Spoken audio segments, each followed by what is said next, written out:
Hey there, it's Bud again. These are the news for February 19th, 2011. Okay, so this is gonna be a short one. The last flight of the space shuttle Discovery has been set for Thursday. As expensive as these expeditions are, I don't think we should be having them done with equipment that keeps having its useful life revised and extended. The U.S. House of Representatives has passed a spending bill that includes a cut of $60 billion from the budget. There was even talk at one point of trimming $22 billion more. This budget is largely supported by Republicans and opposed by Democrats.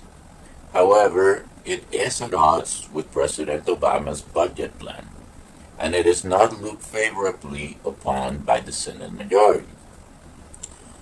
House Republicans, however, have rejected a measure to extend current spending levels until March 31 in order to stop a government shutdown if an agreement cannot be reached by March the 4th. That's the deadline for the new agreement to take place. In Cuba, the mother and father of a hunger striker who died last year protesting the government and the treatment of prisoners has been released after being arrested, held for 12 hours, and badly beaten on the eve of their son's death. It was not clear whether a third dissident arrested with them has also been freed. In Bahrain, after riot police and army troops withdrew from Pearl Roundabout, protesters returned to the landmark. The monarchy has said it will no longer employ the military to quell the protests and has assigned the police to keep the peace, respecting the rights of the demonstrators to peacefully occupy the location. The current regime has offered its condolences over the 10 people killed during the turmoil and has offered to meet with the opposition. In Libya, however, things are not going so well.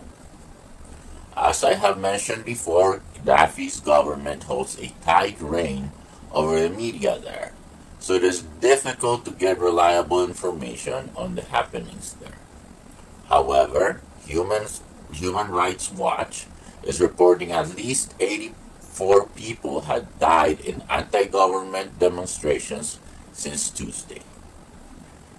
In Yemen, violence erupted between anti-government demonstrators and supporters of the regime.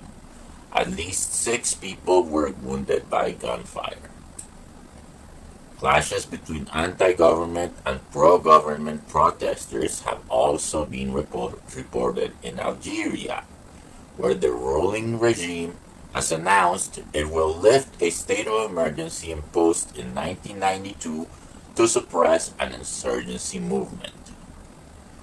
In Iran, 2 German journalists who had been sentenced to 20 months in prison for espionage after interviewing the son and the attorney of a woman sentenced to die by stoning for adultery have been freed, and instead have been fined with $50,000 each. So much for freedom of the press. In the Indian Ocean, Somali pirates have seized a yacht carrying 4 American citizens.